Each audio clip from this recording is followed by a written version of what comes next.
Here we have the recording of a person over 10 seconds of normal, relaxed, standing balance. His alignment is very good from the front and also from the side. And when we look at his static posture and the position of his center of mass, in normal standing it's centered, almost perfectly centered, with a little bit of forwards and backwards sway, which is typically from somebody's breathing.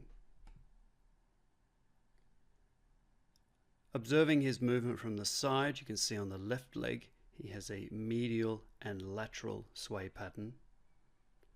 Quite clearly this person's exaggerating their movements just to illustrate the fact that we can in fact plot the center of mass and its behavior relative to the foot by projecting the shadow of the center of mass down to the floor. On the other leg, we can see how the center of mass is moving forwards and backwards. In this case, he's going into hip extension and a little bit of dorsiflexion. And therefore you can see the snail trail or the path of the center of mass projected to the floor.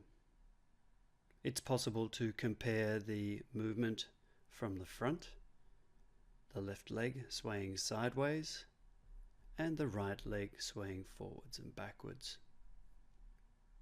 We take a sideways perspective and that becomes very clear. The sideways is not so obvious, but the forwards and backwards is very obvious.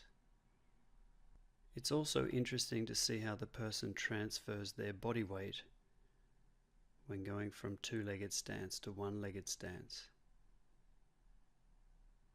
And then to observe the movement in slow motion, in this case in the anterior-posterior direction in slow motion, and to see what body parts are initiating the movement. In this case it looks a little bit more like the hip at the same time as the ankle dorsiflexion. If we do the same for the left leg, we can see this sideways action. Very clear hip strategies there, tending to shoot the hip off to the left, overcompensating with the hip hitching on the right hand side. Let's look at that from the floor view just to see how the center of mass behaves. As you can see there that he's moving different body parts in different directions, and the center of mass is maintained over the base of support or the foot. But there's some rather radical movements of the hip. That would be considered middle.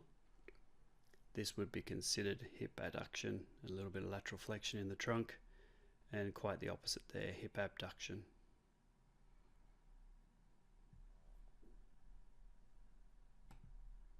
If we do the same for the other leg, and this time focus on the forwards and backward direction. You can see there how much the hips are moving forwards, and that center of mass really is moving backwards and forwards under the foot. Those movements are represented in the summary report as such, where we have an estimate of the axis of the foot going from the heel to the second toe, and some regions, this inner region, middle region and outer region. We're making an educated guess about the ideal position, this being a little bit anterior to the ankle towards the middle of the foot, and on the left leg the sway pattern was in the middle of the foot but medial and lateral. Perfectly centered in two-legged stance, and then on the right foot beginning in the middle and then advancing forwards and forwards again. The Biomechanics report offers a little more sophisticated analysis. In this case we have the left foot with the sideways movement. You can see there's not so much anterior-posterior movement here, which is indicated by the red line. That would be in this direction, and there basically is no forwards and backwards movement. This is the red line. However, the medial lateral, the person starts a little bit medial, goes to center, goes back to medial again, and then progresses laterally and continues out until they come back. And during the 4.6 second test, they do not come back to the start position in terms of medial and lateral direction. The sway area is approximately 4 square centimeters.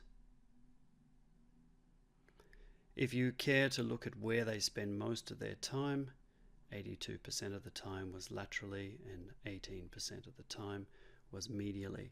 Now this is referring to the position of the center of the mass projected to the floor.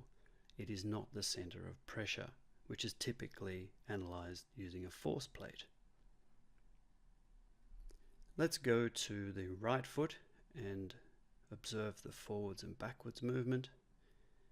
Here you can see that there isn't so much mediolateral movement indicated by the blue line, so it's more or less sticking to this one position. However, the person does tend to go forwards and then backwards and then forwards again, and during the sample period, which is 4.6 seconds in this case, the person does not finish at the same position that they started. And the sway area is much larger here, almost 10 square centimeters. The distribution of the center of mass between mediolateral and forward and backwards is indicated in these squares here. Something of interest in this movement in particular is the maximum velocity of 12 centimeters per second, which occurred in this direction, going from forwards to backwards. And if in this case, if that person couldn't decelerate, they would probably continue moving their center of mass backwards, and that being the case, would fall backwards. Here we have an example of a person with quite nice posture. However, there is some sway going on here from the forwards and backwards direction, which you don't see in this perspective, but you do see in this perspective. They tend to be leaning forwards as if leaning into the wind.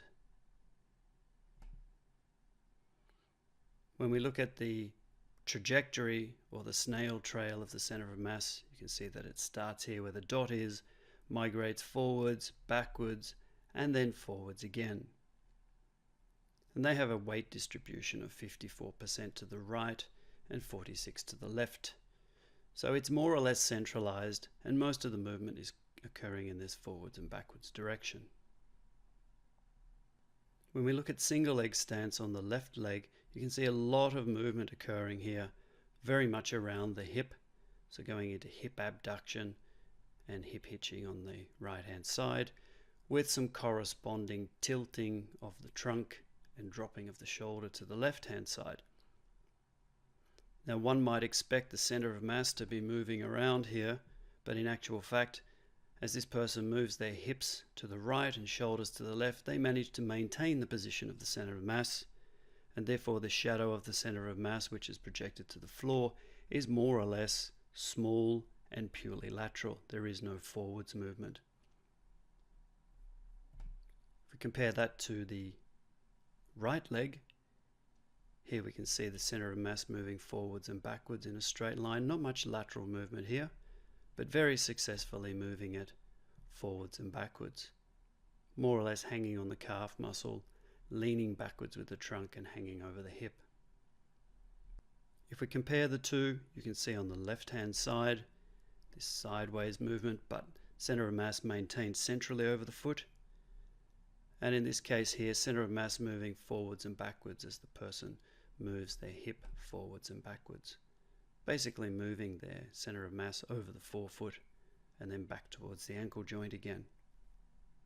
If we observe this movement in Moovment Lab, it's very difficult to see the sway from this forwards frontal perspective. However, if you look at helicopter view, it's very clear that the person is swaying backwards and forwards, and you can see the path of the center of mass projected to the floor. This becomes more pronounced when you look from the side,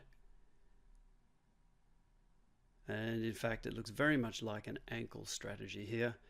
The trunk is very straight, there's not so much hip extension, and most of the movement is happening at the ankle. so hanging off the calf muscles and the posterior muscles that go up towards the trunk.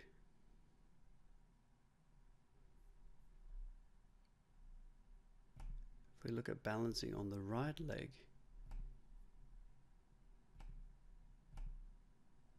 once again we can't see much movement from the frontal plane, but if we look from the side,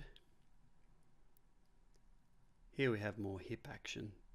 So the trunk is leaning backwards, the hip is going forwards, and the ankle's going into some dorsiflexion.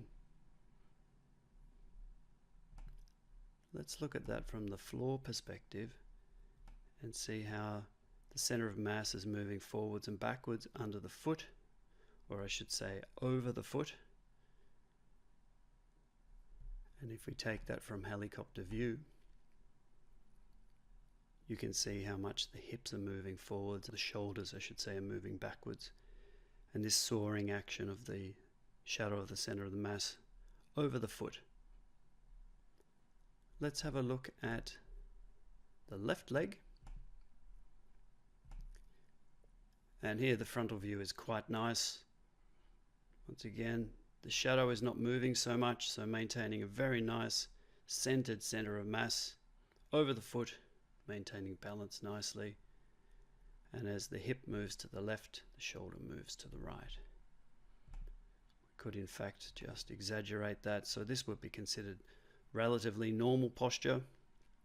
Here you have hip hitching on the right hand side, pelvis at this angle, trunk relatively straight with a little bit of lateral flexion. Then coming back to middle again, it looks as though the shoulders are leading this movement, so they're having a tendency to flatten out and move to the right. The hip is still hitched, so there'll be lateral flexion in the trunk here. The hip is fairly neutral in this position. And now we go into hip adduction and lateral flexion of the trunk. So the shoulders are definitely dipping down here, and there's some lateral flexion in the trunk. And then we go back to that original position again. A lot of glutes activity there, pushing the hip inwards and the trunk leaning off to the side. The net result of having the hips out here and the shoulders out here is that the center of mass is maintained over the foot. The basic summary report on two legs shows this forwards-backwards movement very clear. In fact, all movements start slightly forward of center, where these white dots are. That's consistent on two legs and on one leg. And then the movement in the center here is going forwards and forwards again, more or less distributed evenly between left and right sides, but moving backwards and forwards. We take the left leg. This is where the center of mass was maintained more or less in the same position, and because of that lateral movement, one would expect a little bit of sideward deviation there. And on the right leg, moving backwards and forwards without much lateral deviation at all. More detailed analysis in the Biomechanics report shows the path of the center of mass and the sway area being 4.3 square centimeters. Not so much difference between left and right side. And the behavior is such, not so much lateral movement. This blue line hugging the x-axis. The total time 7.7 seconds. The scale 8.4 centimeters, showing that there is some movement forwards or anteriorly in the beginning, and then coming back to center, going posteriorly, and then a bias towards anteriorly again, with a maximum velocity, or fastest movement if you like, during the entire test period of being 5.5 centimeters per second, and occurring in this forward direction at the end of the period. If we look at one leg at a time, here you can see evidence of the person having quite good control of the center of mass, so it's staying fairly centered and in the same position, therefore flat lines. So in the anterior posterior direction, no movement at all really, and just some slight small deviations medially and laterally, or inwards and outwards. So the sway area is in fact very small, with a tendency to be towards the outside of the axis of the foot most of the time. Now if we look at the right foot, we see this anterior-posterior direction. Not so much lateral movement, a flat line here in blue, but quite a lot of movement here, with a maximum velocity going from forwards to backwards of 11.7 centimeters per second, and a rather large sway area of 6 square centimeters. It appears that the person was lateral to the axis of the foot the entire time.